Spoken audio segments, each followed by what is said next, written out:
Assalamualaikum warahmatullahi wabarakatuh. Berjumpa lagi dengan saya, Bu Larang Arianti. Di sini saya akan menyampaikan aksi nyata topik 1, yaitu Merdeka Belajar. Di sini saya mengambil yang pertama, yaitu menyebarkan pemahaman Merdeka Belajar. Nah, mengapa harus merdeka belajar? Kita ikuti berikut ini.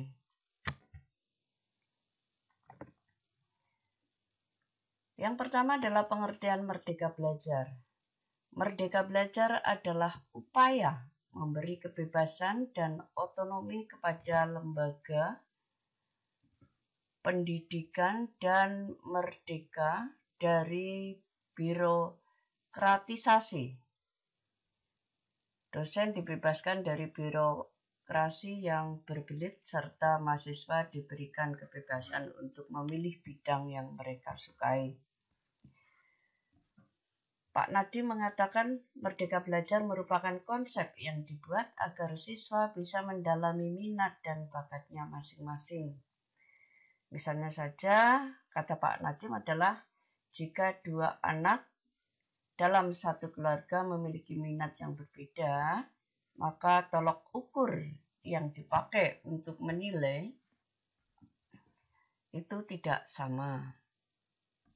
Nah, kemudian anak juga tidak bisa dipaksakan mempelajari suatu hal yang tidak disukai. Kita sebagai orang tua tentu tidak bisa memaksakan anak kita yang menyukai seni untuk belajar secara mendalam, komputer, dan sebaliknya, kata Pak Nadiem. Pak Nadiem juga mengatakan anak itu pada dasarnya memiliki rasa ingin tahu dan keinginan belajar. Jadi tidak ada anak pemalas atau anak yang tidak bisa. Itu yang disampaikan oleh beliau Pak Nadiem. Merdeka Belajar dibagi dalam beberapa episode. Dimulai dari episode pertama, yaitu menghadirkan 4 pokok kebijakan. Mengapa? Yaitu agar paradigma tentang cara lama dalam belajar dan mengajar dapat diubah menuju kemajuan. Nah, beberapa wujud dari 4 pokok kebijakan itu adalah penghapusan ujian sekolah berstandar nasional, mengganti ujian nasional menjadi asesmen nasional. Kemudian ada juga kebijakan yang menyederhanakan rencana pelaksanaan pembelajaran atau RPP, serta kebijaksanaan penerimaan peserta didik baru atau PPDB yang lebih fleksibel. Beda lagi dengan pendapatnya tokoh pendidikan, yaitu Ki Hajar Dewantoro. Dalam ajaran Ki Hajar Dewantoro bahwa kemerdekaan dalam pendidikan berarti yang pertama adalah tidak hidup terperintah. Yang kedua, berdiri tegak karena kekuatan sendiri. Yang ketiga, cakap mengatur hidupnya dengan tertib. Jadi tidak hidup terperintah berarti seorang bisa menentukan sendiri arah tujuannya dan memerintah diri sendiri. Jadi diperintah oleh diri sendiri, bukan dari orang lain.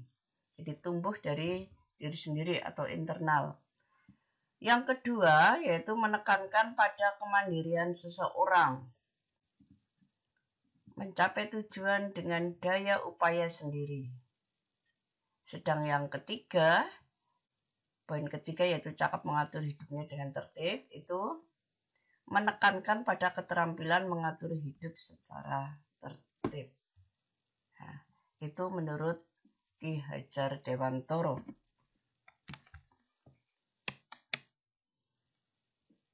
Di samping itu, Ki Hajar Dewantoro menjelaskan tujuan pendidikan dalam bukunya Pemikiran, Konsepsi, Keteladanan. Sikap merdeka seri pendidikan, beliau menjelaskan bahwa tujuan pendidikan yaitu menuntun segala kodrat yang ada pada anak-anak agar mereka dapat mencapai keselamatan dan kebahagiaan yang setinggi-tingginya baik sebagai manusia maupun sebagai anggota masyarakat. Oleh sebab itu, pendidik itu hanya dapat menuntun tumbuh atau hidupnya kekuatan kodrat yang ada pada anak-anak agar dapat memperbaiki lakunya, jadi bukan dasarnya, hidup dan tumbuhnya kekuatan kodrat anak. Itulah yang dapat saya sampaikan, mudah-mudahan bermanfaat. Terima kasih. Assalamualaikum warahmatullahi wabarakatuh.